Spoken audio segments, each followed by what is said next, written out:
ये अंतर यात्रा सूत्र है।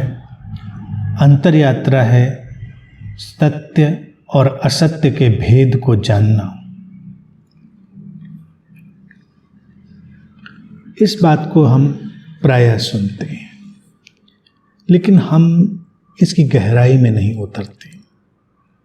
और वास्तविक रूप में देखा जाए तो अंतर यात्रा और क्या है? सत्य और असत्य के भेद को ही जानना है।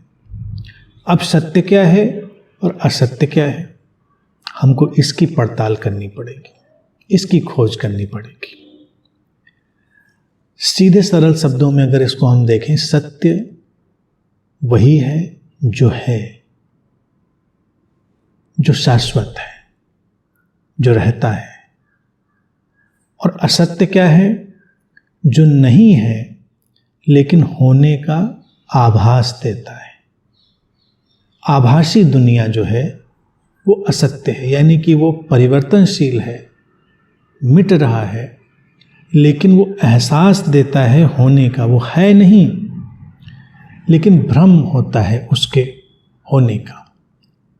अब अगर हम अपने ऊपर ही इस बात को देखें तो एक है हमारा होना जो वास्तविक है, शाश्वत है, हमारे चैतन्य की तरह, और एक है हमारा वो होना जिसको हम अपना होना मानते हैं, यानी कि वो हमारी कल्पना है, कल्पित हमारा होना है। वो होने का भ्रम देता है लेकिन वो है नहीं। हम अपने को कुछ मानते हैं, किसी भी पहचान में, आइडेंटिटी में अपने को हम ढालते हैं क्या, लेकिन वो हमारा होना है, वो हमारी कल्पना है, हमारा प्रक्षेपण है। लेकिन वो भ्रम पैदा करता है कि वो है, और वो है कहीं नहीं। ये असत्य है। तो ये जो छवियों का जगत है, वर्ल्ड ऑफ इमेजेस है, ये असत्य है। क्योंकि छवियां एहसास देती हैं कि वो हैं लेकिन है नहीं, वो प्रतिबिंब है। वास्तविक कुछ और है, वास्तविक हमारा होना कुछ और है। तो यही है सत्य और असत्य का भेद। निरंतर जो इस चीज को देखता है, अर्थात शाश्वत और क्षणभंगुर का भेद भी इसको हम कह सकते हैं। जो बन रहा है और मिट रहा है वो एक भ्रम है, एहसास दे रहा है होने का, लेकिन वो वास्तविकता नहीं है। ठीक है, कई बार जीवन में बहुत सारे भ्रमों और असत्यों की भी ज़रूरत होती है, लेकिन उनको उतना ही जानना जरूरी होता है कि इतना ही इनका काम है। जैसे आसमान में एक इंद्रधनुष पैदा होता है बारिश में, तो इंद्रधनुष क्या है? एक विशेष परिस्थिति का परिणाम है, भ्रम है, वास्तविक नहीं। उसको पकड़ने जाएंगे हाथ में नहीं आएगा, लेकिन दिख रहा है, तो उसको हम एक अर्थ में असत्य कह सकते हैं। असत्य और सत्य का यही एक बारीक सा भेद है। दिख रहा है तो दिखाई देना तो उसका सत्य जैसा है, लेकिन उसकी मूल सत्ता नहीं है, इसलिए वो असत्य है। परिस्थिति हट जाएगी, जो इंद्रधनुष को बनाने की है वो गायब हो जाएगा, वो कहीं मिलेगा नहीं। जीवन में ऐसे बहुत सारी इंद्रधनुष जैसी घटनाएं होती हैं।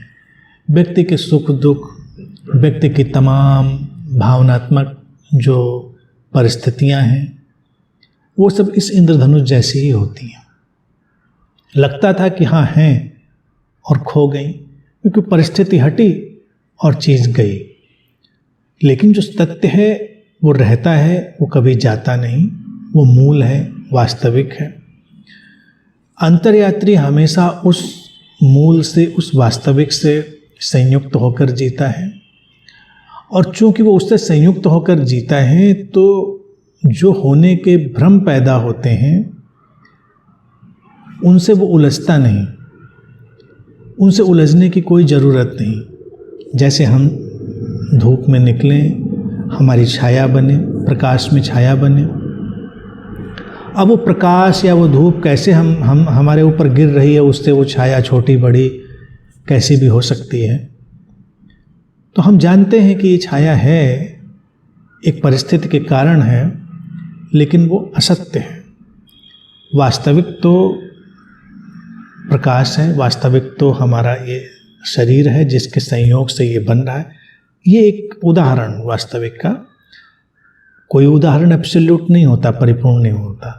उदाहरण भी केवल समझाने के लिए काम होते हैं, इसलिए हमेशा ध्यान रखें कि उदाहरणों में भी नहीं उलझ जाना है। उदाहरण भी इशारे की तरह होते हैं, तो ये भी इशारा है। तो साधक जो निकला है इस अंतर यात्रा पर, उसको निरंतर इस सत्य असत्य के भेद में जीना होता है, और यही होता है विवेकपूर्ण जीना। अविवेक क्या है? जो नहीं है और भासता है, दिखाई देता है, भ्रम पैदा करता होने का, उसमें खो जाना। विवेक है उसको भ्रम की तरह जान लेना और जो है उसकी तरफ मुड़ जाना। ये सीधा सपाट ज्ञान है। अंतर्यात्री के हृदय में इस ज्ञान का उदय होना बहुत ही अनिवार्य होता है, और यूं देखा जाए तो इस ज्ञान के उदय होने के साथ ही अंतर्यात्रा उसकी गतिमान होती है। आम व्यक्ति का जीवन असत्य में अटका है और अंतर्यात्री है वो सत्य के साथ चल रहा है। सत्य का बस इतना ही मतलब है कि जो है, जो बदलेगा नहीं, कभी शाश्वत है, उसमें कोई परिवर्तन नहीं होगा।